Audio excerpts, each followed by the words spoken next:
hermanos, aquí estamos donde empezamos.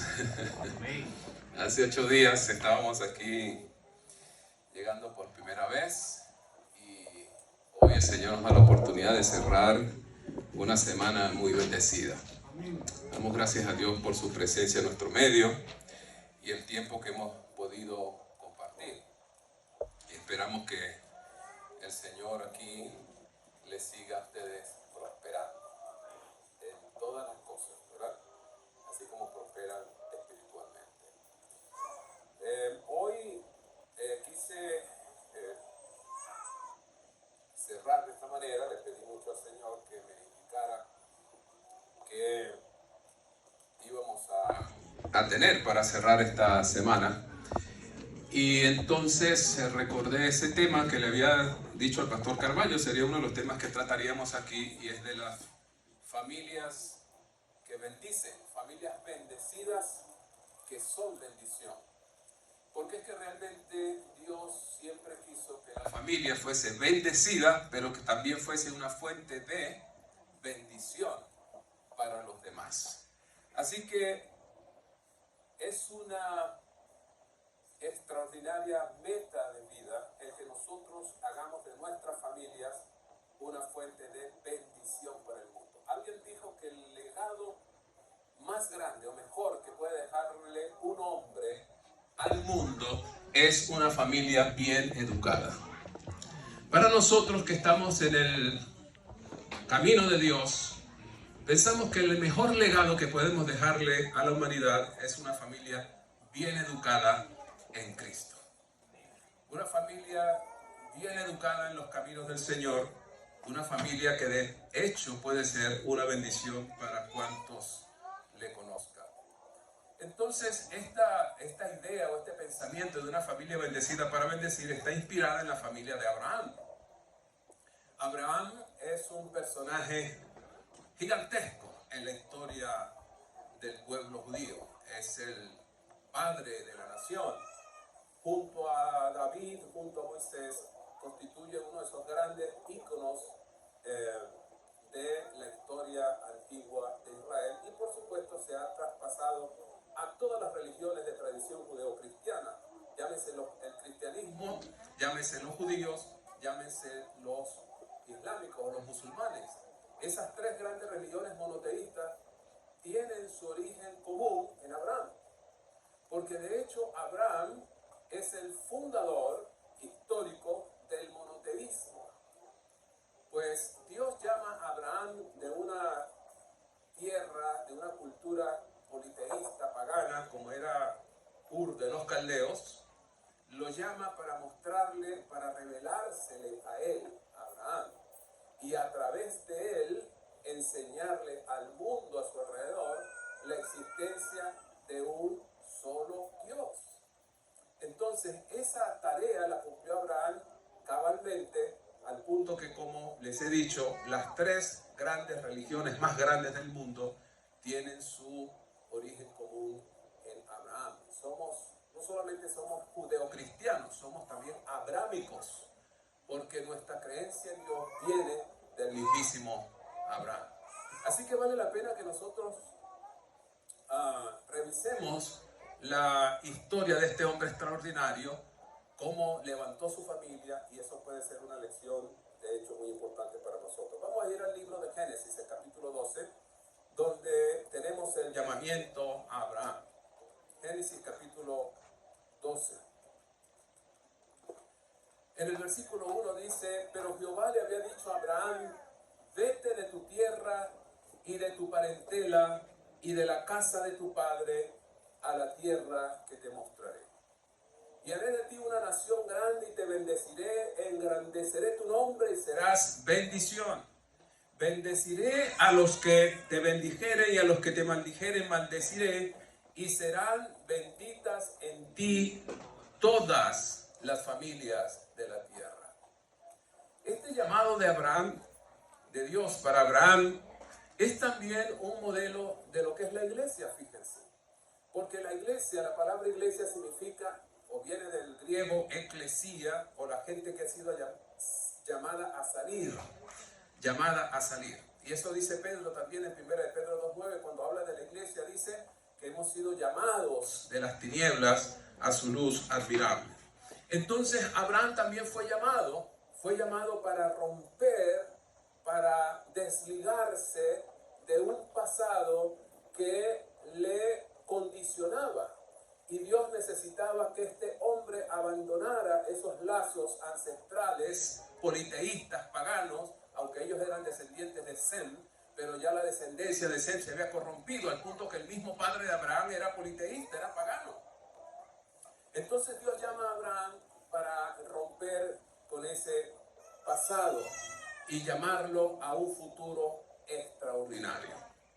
Me gusta reconocer que Dios trabaja de esa manera. No importa nuestro pasado, no importa nuestros ancestros, qué tipo de vida llevaron, no importa en qué clase de hogar naciste, no importa qué clase de familia tuviste, pero Dios puede hacer de ti algo completamente nuevo y grande.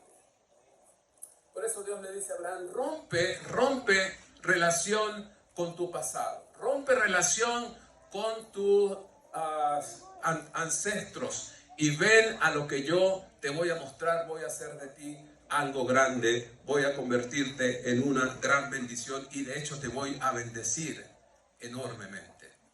Este llamado de Dios para Abraham es el llamado que le está haciendo a cada uno de nosotros hoy también.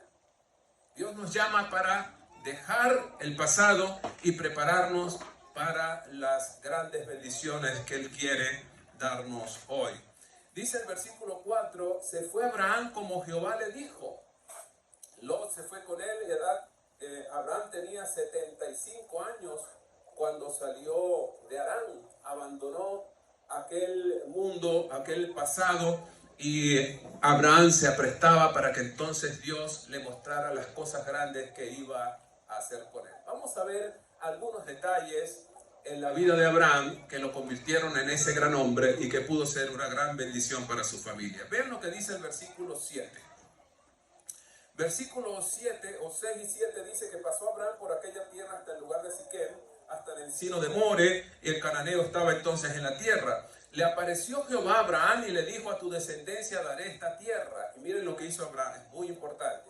Y edificó allí un altar a Jehová, quien le había aparecido. Es la primera vez que registramos en la Biblia que se levanta un altar a Jehová. Es la primera vez que Abraham lo encontramos haciendo este acto simbólico muy importante. ¿Por qué es muy importante? Porque Abraham estaba rodeado de una cultura politeísta, como les he dicho. Así que la gente estaba acostumbrada a adorar ¿cuántos dioses? Muchos. Ahora Abraham estaba levantando un altar, pero la gente no veía figura de ningún tipo. Los paganos pues siempre adoraban un dios que tenía figura de animal, figura de cualquier cosa. Ellos estaban acostumbrados a adorar algo que sus ojos podían ver. Ahora veían que este hombre, extranjero por cierto, está levantando un altar, pero no hay figura de nada. Estaba Abraham dando su primera lección al mundo del Dios único, creador de los cielos y de la tierra. El Dios que no puede ser representado en imágenes de ninguna clase, porque Él es el creador. Entonces, Abraham levanta un altar a ese Dios. En el versículo 8 dice que luego se pasó de allí un monte al oriente de Betel y plantó su tienda, teniendo a Betel al occidente y Jai al oriente. ¿Y qué hizo ahora Abraham? Edificó allí altar a Jehová e invocó el nombre de Jehová. De modo que ahora edificar un altar y adorar a Dios se está convirtiendo en el hábito más importante en la vida de Abraham. Abraham tenía una vida devocional, Abraham tenía una vida de dependencia de Dios, Abraham aprendió a adorar a Dios muy temprano desde que Dios lo llamó. Y donde quiera que estaba daba testimonio de que él realmente creía en el Dios único, verdadero. Abraham levantaba altares a Dios. En el capítulo 13 lo vamos a ver otra vez. Dice en el versículo 18. Abraham pues, removiendo su tienda, vino y moró en el encinar de Mamre, que está en Hebrón. ¿Y qué hizo allí? Edificó altar a Jehová.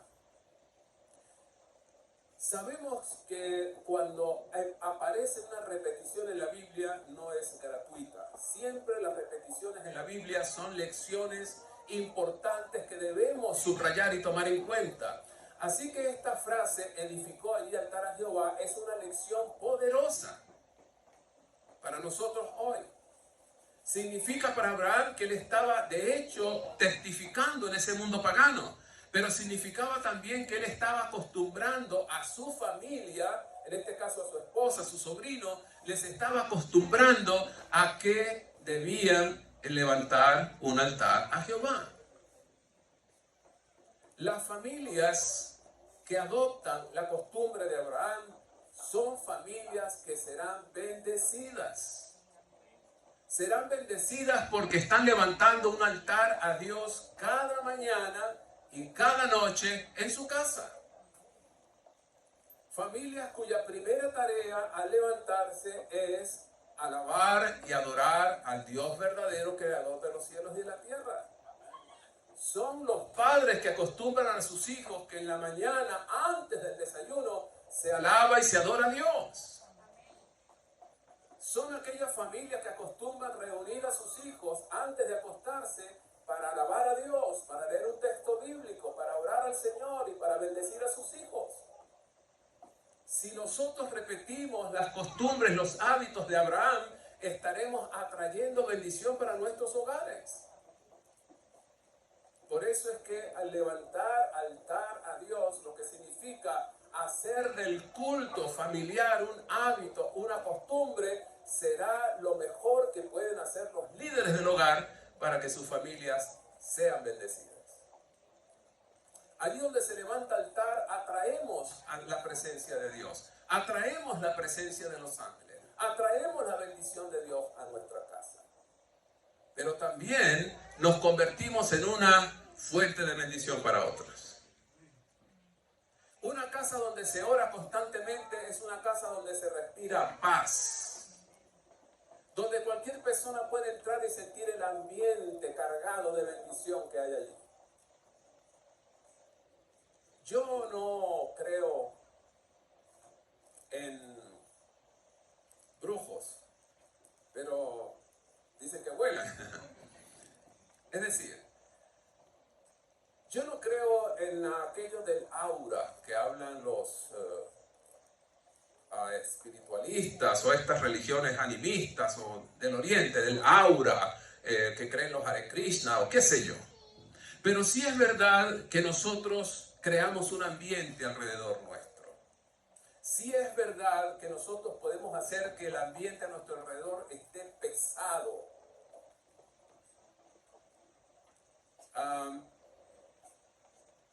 Y cuando nosotros tenemos el hábito de orar y de levantar un altar en casa, el ambiente que creamos en ese hogar se puede percibir, se puede sentir. Es un ambiente positivo, es un ambiente que transmite paz al que llega a ese hogar. De modo que si algo deberíamos hacer nosotros y establecerlo como un hábito, una costumbre, no necesariamente un ritual obligatorio y cargado de obligación y pesado, pero sí que sea un hábito permanente en nuestras vidas, en nuestros hogares, y que levantemos a nuestros hijos, levantemos a nuestro hogar en ese ambiente. Yo sé que ahora es bien complicado y está difícil levantar esos altares en casa porque tenemos competencia. ¿Qué competencia? ¿Cuáles son los enemigos del culto familiar? La televisión, ¿verdad? La televisión, de hecho, se ha convertido en un altar a cuyos pies familias enteras se reúnen cada día. Hay lugares u hogares o familias donde hay mucho más tiempo dedicado a la televisión, a las redes, a las pantallas, pues somos una sociedad pantallera. Salimos de la pantalla del teléfono a la pantalla de la computadora, a la pantalla del televisor. Vivimos de pantalla en pantalla. Y esa competencia evita que nosotros dediquemos el tiempo suficiente y necesario para pasar un rato con Dios. Es verdad que necesitamos, por supuesto, el culto personal, la devoción personal es básica y es muy importante, pero también es necesario que nosotros reunamos a la familia y juntos adoremos a nuestro Dios. Que le demos esa prioridad. ¿Qué otro enemigo tenemos para el altar en casa? Sí, el celular, el dispositivo, ¿qué más? Y hablamos de eso esta semana. El afán. Estamos acelerados, ¿sí o no? Tenemos que correr, tenemos que avanzar, tenemos que hacer tantas cosas que lo más importante se queda guardado, se queda sin hacer. Estamos afanados porque hay que salir a trabajar, estamos afanados porque hay que cocinar, estamos afanados porque hay que atender a los niños, estamos afanados porque hay que limpiar la casa, estamos afanados porque hay que preparar tantas cosas que el altar de Dios se queda esperando que la familia vaya a Él.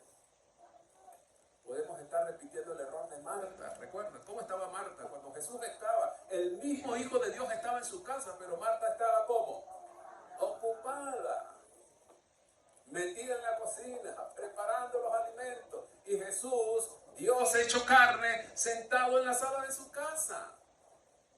Increíble, pero eso pasa todos los días. Cuando Jesús quiere visitar su hogar y te espera, quizás sentado en el mueble de tu casa, pero tú estás afanado, estás afanada y apurada. No tienes tiempo para Él.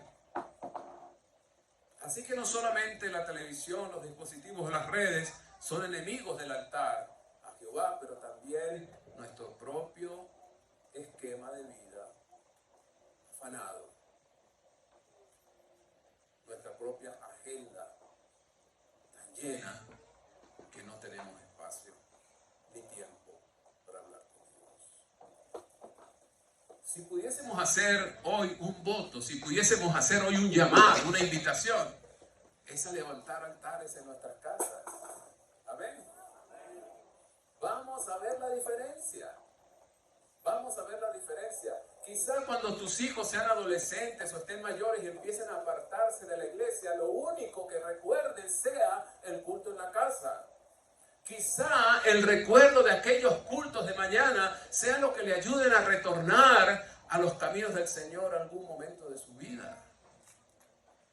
Un joven que fue al seminario, fue al colegio adventista en Venezuela, era un muchacho realmente incontrolable, indisciplinado, al punto que lo echaron del colegio. Lo echaron del colegio, pero su padre era cristiano, adventista, su mamá también, y todas las mañanas le habían llevado a hacer el culto en su hogar. Y después que él desandó el camino, anduvo descarriado, finalmente regresó. Cuando le preguntaron, ¿y qué le ayudó a usted a regresar? Por cierto, después se hizo pastor, y es pastor hace muchos años aquí en Estados Unidos. Dice, me ayudó a regresar porque recordaba los cultos que papá hacía en casa. Y el recuerdo de esos momentos cuando su papá reunía a la familia alrededor del altar familiar, le hicieron recordar que él pertenecía a esta familia espiritual. Que él pertenecía a Dios, que este era su lugar. Pero eso lo determinó la devoción de sus padres y el hábito constante que había en ese hogar de levantar un culto a Dios.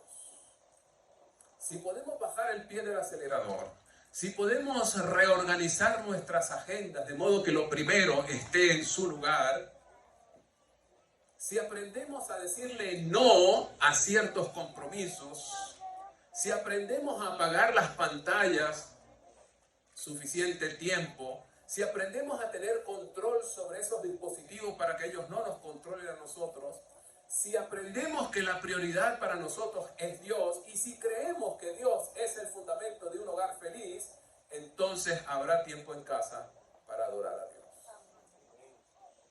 Abraham levantaba constantemente un altar a Jehová. Ocurrió algo interesante también en el capítulo 14 de Génesis. Fíjense lo que pasó allí. Lot, el compañero de Abraham, por cierto, tengo que decir algo con relación a Lot. Dios le había dicho a Abraham que saliera de su casa que dejara a su familia y se fue. Dios tenía un plan para Abraham. Dios tenía un plan para Abraham. Dios también tiene un plan para ti. Amén. Dios tiene un plan para tu vida. Dios tiene un plan para tu familia. Que ese plan tenga éxito en nosotros va a depender de la fidelidad con que atendamos la invitación de Dios. Nuestra única seguridad como padres de familia, nuestra única seguridad como líderes de hogar es depender constantemente de la voluntad de Dios y tener claro qué es lo que tiene Dios para nuestras vidas. En pocas palabras, cuando nosotros dedicamos más tiempo a escuchar a Dios, Él nos va a revelar sus planes. Pero cuando nosotros no tenemos tiempo para eso, entonces seguimos nuestro propio plan.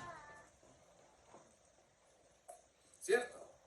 Entonces nosotros decidimos dónde vamos a vivir, nosotros decidimos cuántos hijos vamos a tener, nosotros decidimos dónde ellos van a estudiar, nosotros decidimos dónde vamos a trabajar, nosotros tomamos decisiones.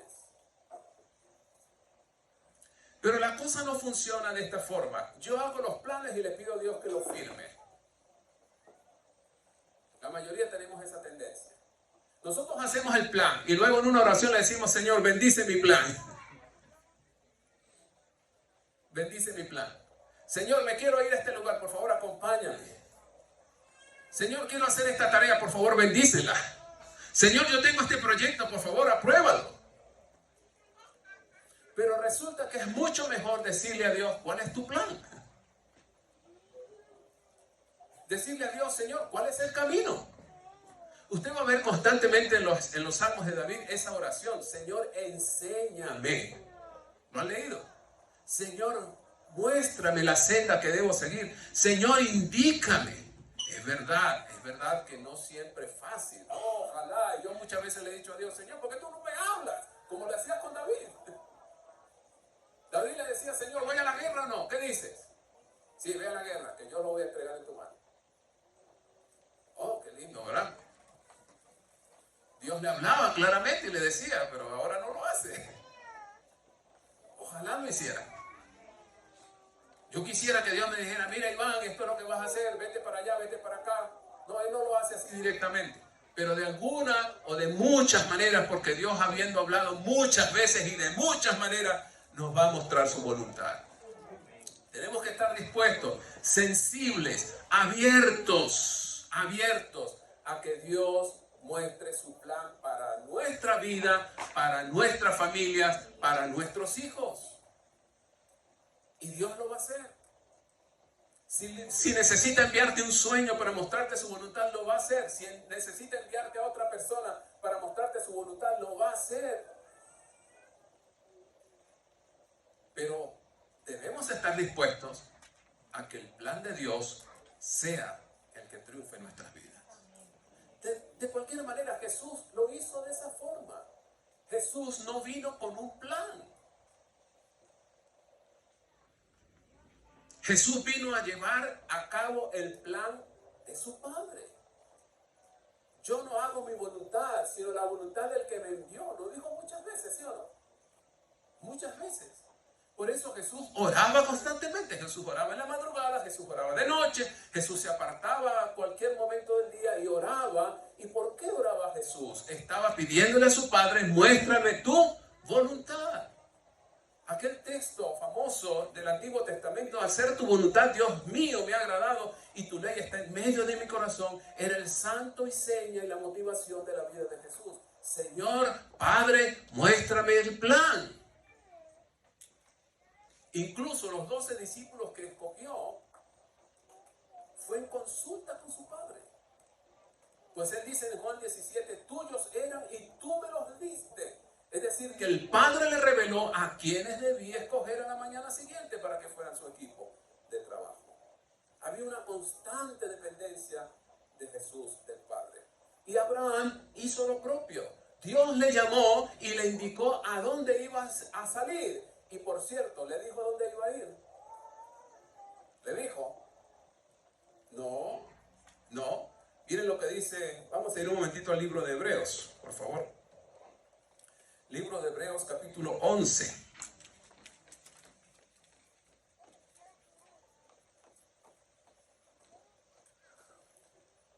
Hebreos capítulo 11, versículo 8, en la famosa galería de los hombres y mujeres de fe, se menciona, por supuesto, al padre de la fe, que es Abraham. Dice, por la fe Abraham, 11:8, siendo llamado, obedeció para salir al lugar que había de recibir como herencia. ¿Y salió cómo?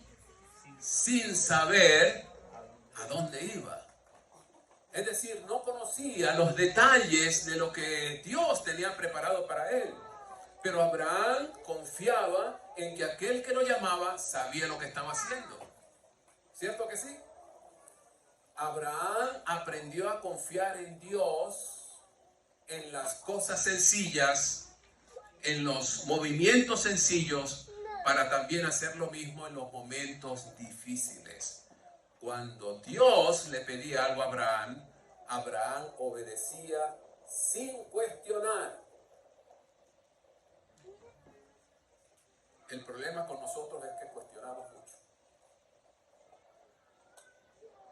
Y a veces tenemos planes mejores que los de Dios. Queremos ayudar a Dios. Queremos modificar el plan de Dios. Cuando el plan de Dios sencillo y claro está en su palabra, pero nosotros somos geniales, nosotros sabemos hacerlo mejor. Bueno, Señor, sí, tú dices eso, pero ¿por qué no lo hacemos de esta manera? Siempre que actuamos de esa forma, vamos a pagar las consecuencias muy graves. Y nuestra familia también lo va a pagar. Nuestra familia lo va a pagar. Así que si queremos éxito para nuestras familias, estemos seguros de que el lugar donde estamos es el que Dios eligió para nosotros. Asegurémonos de que lo que estamos ocupados haciendo como trabajo es el trabajo que Dios preparó para nosotros. Asegúrate de que la dirección que estás tomando es la que Dios te ha mostrado. Y solamente necesitas tener la voluntad sincera de hacerlo. Jesús le dijo una vez a la gente confundida de su época que decían, bueno, pero ¿cómo sabemos si tú eres el Mesías? La clave está en Juan 7:17. El que quiera hacer la voluntad de Dios sabrá si mi doctrina es mía, si la doctrina es de Dios. La clave es el que quiera hacer la voluntad de Dios sabrá. Si tú quieres hacer la voluntad de Dios, vas a saber dónde tienes que ir. Si tú eres sincero en tu deseo de hacer la voluntad de Dios, vas a saber qué dirección tomar con tu familia. Vas a saberlo. Dios te lo va a mostrar. Pero tienes que tener la sincera disposición de hacer la voluntad de Dios, aunque en el momento no parezca agradable. ¿De acuerdo? Bueno, Abraham era un hombre de fe extraordinario, pero Abraham también hizo algunas modificaciones al plan de Dios. Por ejemplo, se llevó a Lot con él. ¿Le había dicho Dios a Abraham que llevara a Lot? No. Le dijo, deja tu familia ya. Deja tu familia ya. Vete tú solo. Yo necesito una bendición para ti. Yo necesito convertirte a ti en algo especial. Yo necesito hacer de ti una familia de bendición para el mundo. No tenía que llevar a nadie. Bueno, se llevó a Lot. Lot le causó varios problemas. De hecho, en el capítulo 14 de Génesis que estábamos por leer hace un rato, es un problema en el que Lot se metió, porque resulta que Sodoma y Gomorra, que fue el lugar donde eligió Lot vivir, después que se separó de su tío, hubo una guerra, hubo un conflicto muy tremendo, y Abraham tuvo que salir a liberar a su sobrino. Pues bien, Abraham rescató los bienes que se habían extraviado. Y miren el relato que aparece en el versículo 17 en adelante del capítulo 14 de Génesis. Cuando volvía de la tierra de Kedorlaomer y de los reyes que con él estaban, salió el rey de Sodoma a recibirlo al valle de Sabe, que es el valle del rey. Entonces Melquisedec, rey de Salem y sacerdote del Dios Altísimo, sacó pan y vino y lo bendijo diciendo, bendito sea Abraham del Dios Altísimo, creador de los cielos y de la tierra, y bendito sea el Dios Altísimo que entregó tus enemigos en tu mano. Y entonces hizo Abraham algo interesante que es también innovador y es la primera aparición de este acto de adoración en toda la Biblia. y le dio a Abraham los diezmos de todo. El primer diezmante que conocemos en la Biblia es Abraham. Abraham entregó sus diezmos cuando no había una iglesia organizada. Abraham entregó diezmos cuando no existía un sistema sacerdotal. Pero este acto simbólico de Abraham, es decir, un acto real, pero cargado de simbolismo, es un reconocimiento de parte de Abraham de que Dios es su proveedor. Es un reconocimiento de Abraham de que Dios es el verdadero dueño de todo lo que él tiene. Y esto es un acto muy importante, porque el primero que nos enseña una lección de mayordomía cristiana, de mayordomía auténtica en toda la Biblia es Abraham. Sorprende el acto de adoración de Abraham. Le entregó los diezmos, un acto que después se va a convertir en una práctica común en el pueblo judío hasta el día de hoy. Hasta el día de hoy, el diezmo ha sido reconocido como un acto de adoración que trae bendición al que lo practica.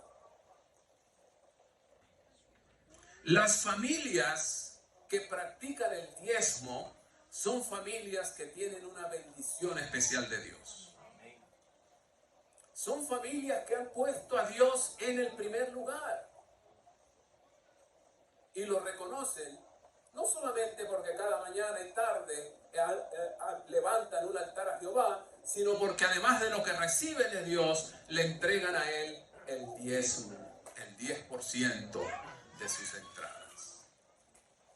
Ninguno que con corazón leal y con un acto de adoración sincero practica el diezmo ha sido arruinado o ha quedado pobre. Al contrario, aquellos que practican el diezmo con lealtad y han hecho de eso una práctica común en sus vidas, reciben bendiciones en abundancia.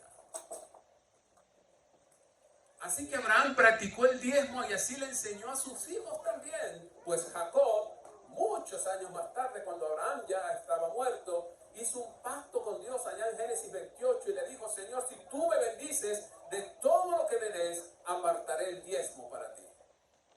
Miren qué interesante es las prácticas que como padres hacemos, cómo impacta eso a nuestros hijos. Nosotros educamos a los hijos más con nuestro ejemplo que con nuestras palabras. Por eso es que es tan importante, queridos, y yo he sido director de mayordomía mucho tiempo, es un área que me gusta mucho. Qué lindo es cuando los padres practican el diezmo y también lo enseñan a sus hijos. Es una práctica de bendición para la familia. No aconsejamos los diezmos familiares. Quiero decirlo de esta manera. Cuando usted hace el sobre del diezmo, algunas familias colocan familia fulano de tal. Y allí va el sobre del diezmo. Animamos a que los miembros de la familia, cada uno lo haga de forma particular. Que el esposo diezme, que la esposa practique su diezmo, pues es un acto de adoración individual, y que los hijos también se acostumbren a diezmar. Tenemos un gran problema en Interamérica y es la poca participación de adoradores en diezmos y ofrendas. Estamos seguros que Dios no está buscando la cantidad, o la cantidad que damos, sino la cantidad de personas que participan. Ojalá pudiésemos acostumbrar a nuestros hijos a diezmar, aun cuando ellos no devengan un sueldo. Ojalá pudiésemos como padres darle a nuestros hijos una remesa solamente con la intención de enseñarlos a diezmar. Que pudiéramos apartar de nuestro salario y darle a cada uno de nuestros hijos una mesada. Aquí está, hijo, eso está para que te compres alguna cosa, para algún gusto que te quieras dar, pero recuerda apartar el diezmo y la ofrenda para Dios. Recuerdo que tuve en mi iglesia, cuando pastoreé la iglesia del Paraíso en Caracas, tenía un padre que lo hizo fielmente. fielmente. Y era, creo que, la única familia que lo hacía de esa manera. Su niña, recuerdo la niña, les voy a decir por qué. Recuerdo que esa niña tenía menos de 7 años y aparecía su nombre entre los diamantes de la iglesia. Era obvio que esa niña no trabajaba, pero sí era obvio que sus padres le estaban enseñando el hábito espiritual de adoración a través del diezmo. Esa niña, ya adulta o ya grandecita, fue a la universidad, a nuestro seminario, y se graduó como teóloga. Y ahora se acaba de casar con un joven pastor también en Venezuela. Y es una familia espectacular. Esa niña es un ejemplo espiritual, consagrada, misionera. La tuvimos hace poco en nuestra asociación como una de las misioneras del campo, con un plan que vino de la conferencia general. Una muchacha extraordinaria, una joven ejemplar.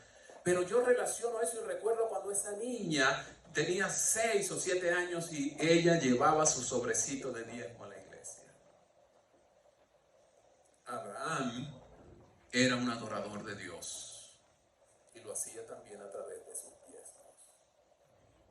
Si le enseñamos eso a nuestra familia y cada uno aprende a apartar para Dios lo que le corresponde, tu familia será ricamente bendecida. Ricamente bendecida. Pocas personas podrían pensar que el diezmo tiene algo que ver con la familia, pero aquí estamos viendo que tiene que ver todo con la familia. Todo con la familia. La práctica del diezmo fue una de esas cosas que Abraham aprendió a hacer desde muy joven. Ahora fíjense lo que dice Génesis capítulo 18. Génesis capítulo 18 nos da otra clave interesante del éxito de Abraham como fundador de un hogar. Resulta que Sodoma y Gomorra habían colmado ya la justicia de Dios y estaba él pronto para intervenir. Así que entonces visitaron al hogar de Abraham y de Sara. Dios en presencia estuvo allí con ellos. Y en el versículo 16 en adelante del capítulo 18 de Génesis hay una conversación interesante entre Dios y Abraham. Los varones se levantaron de allí, miraron hacia Sodoma y Abraham iba con ellos acompañándolos. Jehová dijo entonces, miren lo que dice Abraham: ¿voy a encubrir yo a Abraham lo que voy a hacer? Habiendo de ser Abraham una nación grande y fuerte, y habiendo de ser benditas a través de él todas las naciones de la tierra. Es decir, Dios está diciendo, ¿cómo yo voy a mantener oculto el plan que tengo si Abraham es mi socio? Abraham es mi amigo. Así que yo no le voy a ocultar a Abraham lo que voy a hacer. Porque yo sé, y esta es la razón por la que Dios tiene confianza en Abraham, dice el versículo 19, porque yo sé que mandará a sus hijos y a su familia, ¿verdad?, su casa después de sí, que guarden el camino de Jehová, haciendo justicia y juicio, para que haga venir Jehová sobre Abraham lo que ha hablado acerca de él. ¿Cuál es la razón entonces por la que Dios confía en Abraham? Dios dice, yo sé que él mandará a sus hijos y a su casa después de él, que guarden el camino de Jehová. Así que Abraham no solamente era un adorador en práctica, sino que también estaba asegurándose de que sus hijos hicieran lo propio. Él se estaba asegurando de que los principios aprendidos del Dios que le llamó fueran transmitidos a la siguiente generación, para garantizar que entonces su familia se convirtiera en una bendición para el mundo. Usted debe asegurarse de que los principios que usted ha abrazado, principios reales, principios verdaderos, no solamente tradiciones. Las tradiciones pueden cambiar de época en época. No necesitamos conservar tanto tradiciones como principios de vida. El temor a Dios, la adoración a Dios, el culto, el diezmo, principios sólidos que Abraham transmitió con fidelidad a su siguiente generación. Él quería asegurarse de que cuando él estuviese descansando en la tumba, sus hijos y sus nietos continuarían adorando al Dios verdadero. Y gracias a que Abraham hizo ese trabajo con fidelidad, usted y yo hoy estamos adorando a Jehová, Dios de Israel, y no estamos adorando a los dioses paganos que se adoraban en estas tierras americanas. Gracias a la fidelidad de Abraham, Dios también espera que tú y yo hagamos lo propio y estemos inculcando en nuestros hijos los principios verdaderos de la eternidad. No obligando, no forzando, sino sembrando con amor, con paciencia, con constancia esos principios que Dios nos ha enseñado a través de su palabra. Si lo hacemos, Dios tendrá tanta confianza en nosotros como la tuvo en Abraham. Y fíjense lo que dice el capítulo 22. El capítulo 22. Vamos a leer otro acto sorprendente de Abraham que nos va a hablar muy claramente del carácter de este hombre y por qué Dios lo seleccionó de manera especial. Capítulo 22 de Génesis dice: aconteció después de estas cosas que probó Dios a Abraham y le dijo a Abraham, y él respondió: aquí estoy. Toma ahora tu hijo, le dice Dios, tu único, Isaac, a quien amas, y vete a tierra de Moria y ofrécelo allí en holocausto sobre uno de los montes que yo te diré. ¿Qué creen ustedes que hizo Abraham? Lo que siempre hacía Abraham. Cuando Dios le dijo, sal de aquí, salió. Ahora Dios le dice, dame tu hijo y sacrifícalo. Y Abraham no duda en hacerlo. Versículo 3, Abraham se levantó muy de mañana, enalbardó su asno, tomó consigo 2 siervos suyos, a Isaac su hijo también, cortó leña para el holocausto y se levantó y se fue al lugar que Dios le dijo.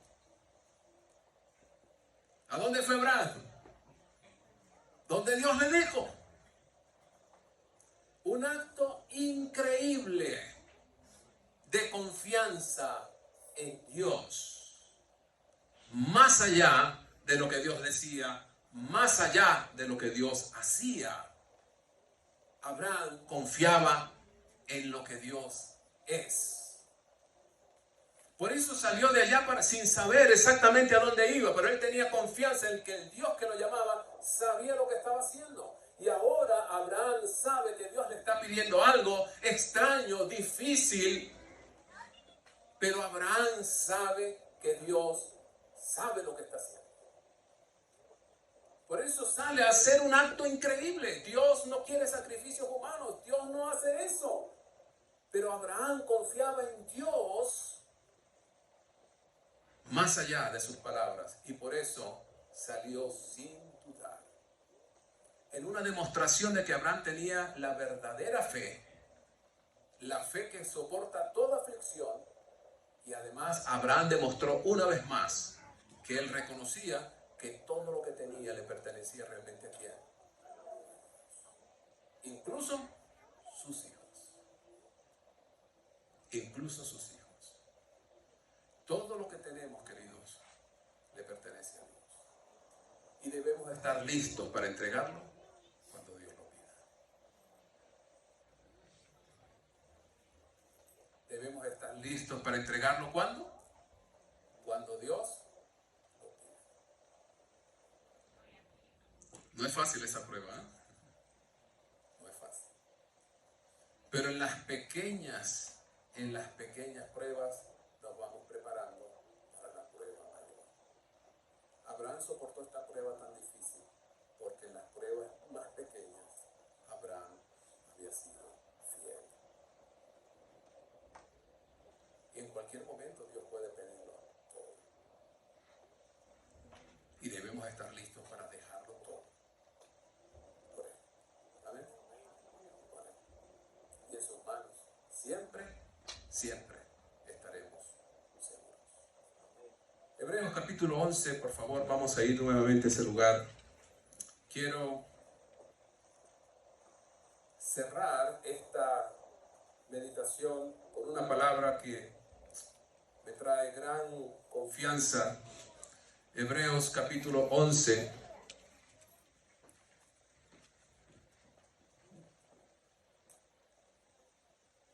Vamos a estar en el versículo 9 y 10. Hebreos capítulo 11, versículos 9 y 10. Por la fe, Abraham habitó como extranjero en la tierra prometida, como en tierra ajena, morando en tiendas con Isaac y Jacob, coherederos de la misma promesa. Porque esperaba la ciudad que tiene fundamentos, cuyo arquitecto y constructor es ¿quién? Es Dios. Es decir, Abraham reconocía que él era un peregrino y un extranjero sobre esta tierra. Y ojalá que nosotros también reconozcamos, queridos hermanos y amigos, que esta no es nuestra tierra. Reconozcamos que este mundo no es nuestro hogar. Somos peregrinos, somos extranjeros en este mundo. La palabra extranjero también se traduce como extraño. Y es que la verdad es que somos extraños en este mundo, ¿no les parece? Somos raros. Somos raros porque no somos de aquí. Somos extraños, somos aliens. Somos habitantes de otro mundo. Por lo tanto, este mundo no nos reconoce. No nos acepta. No hay lugar aquí para nosotros. Porque nuestros principios, nuestros valores son de otro mundo. Jesucristo mismo nos dijo, mi reino no es de este mundo. Realmente Abraham, cuando salió de aquella tierra, no se dirigía a la Canaán física, donde ahora mismo está sentado el pueblo de Israel, descendiente de Abraham. Realmente Abraham tenía en mente otro lugar. Dice el versículo 10 que él esperaba la ciudad que tiene fundamentos, cuyo arquitecto y constructor es ¿quién? Es Dios. Es evidente que Abraham no estaba pensando en una tierra aquí, sobre este planeta. Abraham no estaba pensando en recompensas materiales, pasajeras. Pues Jerusalén, la capital de Israel, no fue construida por Dios, fue construida por paganos. Los jebuseos fue lo que construyeron Jerusalén. David después conquistó esa ciudad pagana y la convirtió en la capital de su reino, y eventualmente Dios le eligió para que fuera también el lugar, el asiento de su templo. Pero Jerusalén no fue construida por manos piadosas. Por eso Pablo dice que nosotros esperamos la Jerusalén de arriba, la cual es libre, la Jerusalén celestial. Pablo nos estimula para que no pongamos la mira sino en las cosas de arriba, no en las de la tierra. Pablo también nos dice las cosas que se ven son temporales, pasajeras, pero las que no se ven son eternas. Abraham pudo ser una bendición para este mundo. Su familia, a través de su familia, bendijo a toda la humanidad, porque Abraham estaba consciente de que no pertenecía a este mundo. Queridos padres y madres, enséñeles a sus hijos que este no es su mundo. Que no se acostumbren a este mundo. Somos ciudadanos. Nuestra ciudadanía está en los cielos, dice Pablo. ¿Amén? Somos conciudadanos de los santos. Nuestra patria es mucho más grande que cualquier potencia, que cualquier país sobre este planeta. Ese es nuestro destino, porque es nuestro origen también. Salimos de Dios y a Dios vamos. Nuestro paso por esta tierra es temporal, es solamente una etapa más en nuestra formación eterna. Es un periodo de sufrimiento y de dolor que tenemos que vivir de cualquier manera, pero es un periodo de gracia que se nos ha dado para aprender y aferrarnos de lo eterno. Pablo le decía a Timoteo, echa mano de la vida eterna, agárrate de la vida eterna. No te quedes aquí. No pongas tus ojos en lo que pueden tocar tus manos. Hermanos queridos, todo lo que usted pueda comprar es pasajero. Terminará ardiendo en el infierno final. Ninguna casa, ningún carro, ninguna propiedad, nada material tiene valor verdadero. Trabajemos por lo que es eterno. 25 años de ministerio. Cumplí en enero de este año. 25 años en las que obtuvimos algunas cosas materiales. Y salimos de repente de Venezuela y no tenemos ninguna de esas cosas.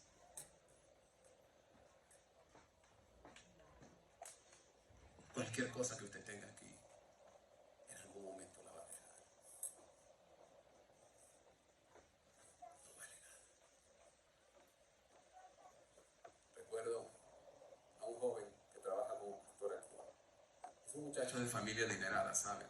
En Venezuela. Y en una oportunidad tuve una campaña en su iglesia y me quedé en su casa. Una mansión preciosa.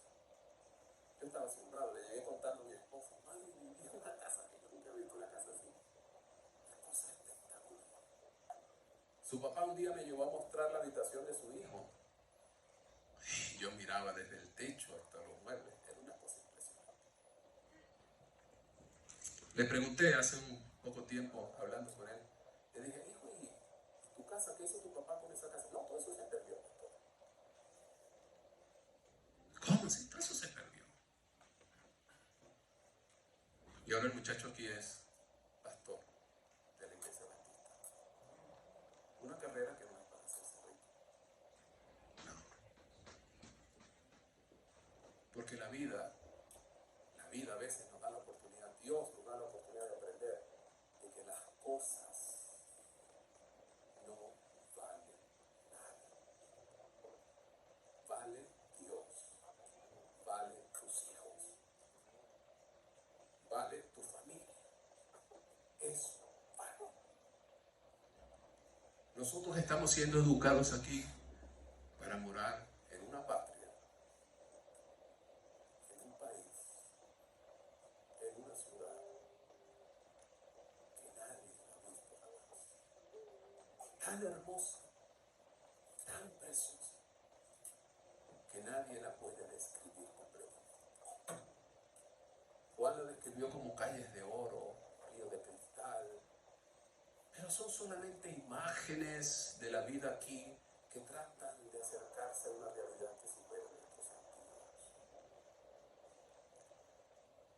¿Cómo estás preparando a tu familia? ¿Qué clase de familia estás formando para ser habitantes de este mundo? ¿O las estás preparando para ser habitantes de la ciudad que ha construido Dios? ¿Te estás preparando para este tiempo o para la eternidad? ¿Estás acumulando cosas o estás acumulando experiencias valederas?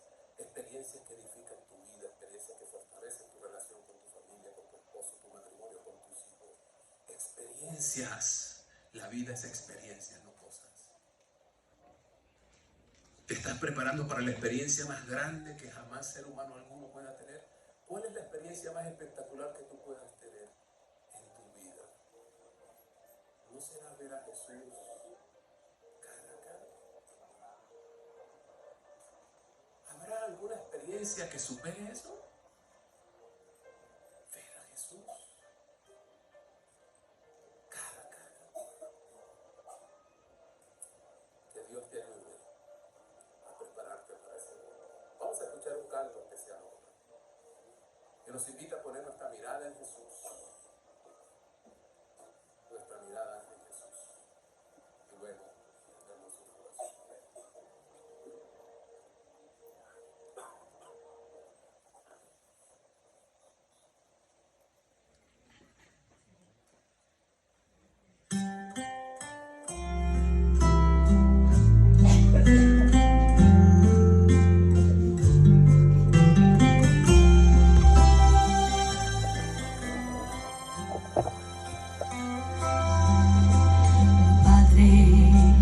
Quiero ser honesta, pues sabes que no me siento bien. Me duele pensar que me has dejado y siento que tu amor me abandonó. Aunque crean que estoy alegre, esta prueba me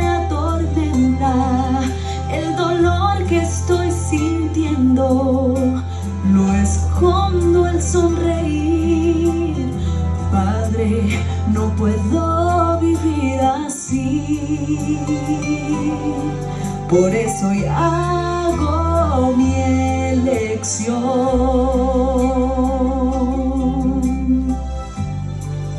Elijo creer en tus promesas, que mi vida tuya es y que la adversidad que enfrento hoy es parte de un grandioso plan. Elijo no desalentarme por no ver el sol brillar. Es mi elección confiar en ti. Esta es mi elección, Señor.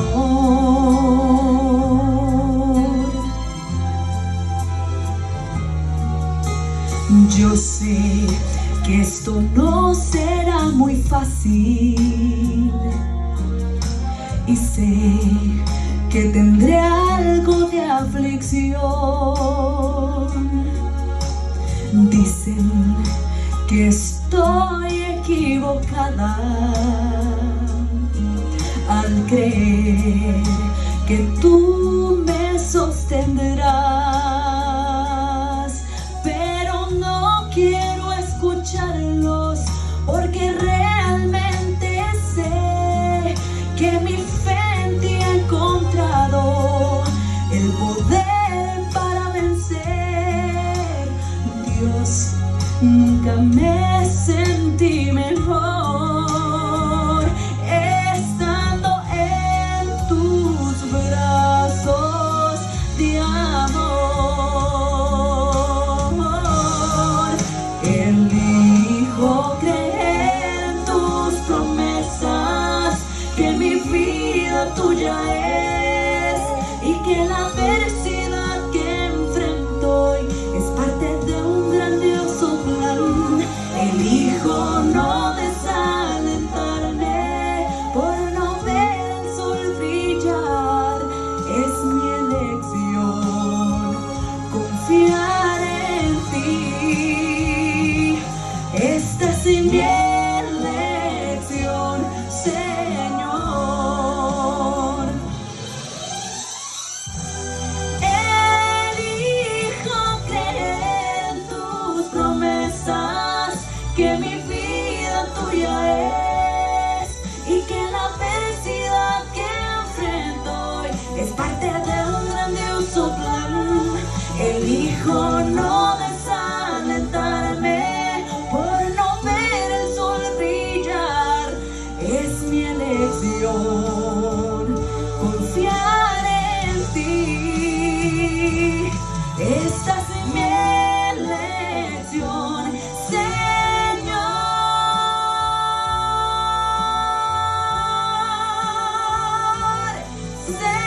Señor,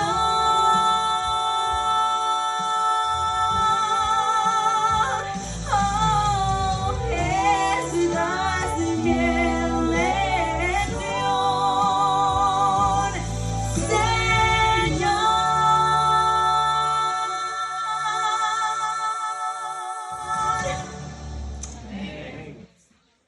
Gloria a Dios. ¿Y cuál es tu elección? ¿Cuál es tu elección? Yo quiero terminar esta semana con una oración muy especial de consagración, de reforzamiento de parte de Dios para la decisión que hemos tomado.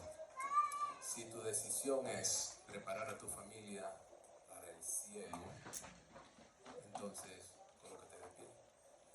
Yo voy a orar por ti. Si esa es tu elección, quiero ponerte en las manos de Dios para que cumpla el deseo de tu corazón. Querido Señor, has hablado en nuestros corazones una vez más. Queremos, oh Padre querido, ser habitantes de la Jerusalén celestial.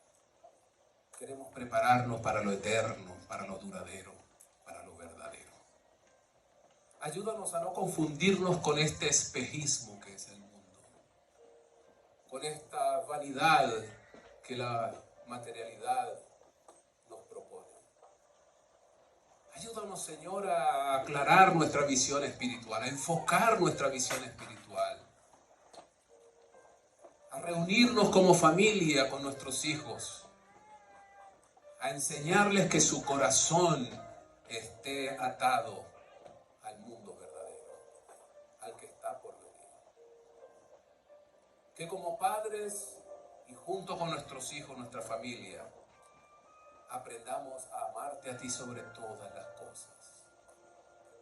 Aprendamos, Señor, a prepararnos para ser útiles. Es verdad, el tiempo que nos tengas aquí, pero sobre todo a ser una bendición para cuantos nos conozcan, para que te conozcan a ti a través de nosotros. Que nuestras familias bien educadas, bien disciplinadas y organizadas, bien centradas, desprendidas de materialismo, bien educadas, sean el testimonio que el mundo necesita para entender que hay algo mejor que lo que este mundo ofrece. Las familias hoy, Señor, están siendo vapuleadas, destruidas. Están atacando a nuestros hijos desde todos los flancos, enseñándoles, proponiéndoles estilos de vida que tu palabra nunca probó, que nunca fueron parte de tu plan para nosotros. Quisiéramos decir que la mayoría de esas familias son gente que no te conoce, pero lamentablemente gente que te conoce también está cayendo en ese error. Señor, te pedimos hoy perdón por nuestras fallas y te pedimos que salves a nuestras familias. Ayúdanos, Señor, a ser intencionales en eso. Ayúdanos a ser disciplinados en eso. Ayúdanos a ser centrados y enfocados en eso. Nuestro mundo no está aquí. Nuestro futuro no está aquí. Nuestro hogar no está aquí. Ayúdanos a entenderlo, Señor, y a guiar a nuestros hijos y a nuestra familia al hogar verdadero. Bendice a aquellos que se han colocado de pie con esa convicción en sus corazones. Y ayúdales para que ese deseo se materialice en una realidad. Y puedan ver tu bendición en ellos, en sus hijos, en las generaciones por venir, mientras tú vienes. En el nombre de Jesús. Dios les bendiga. Pueden tomar asiento.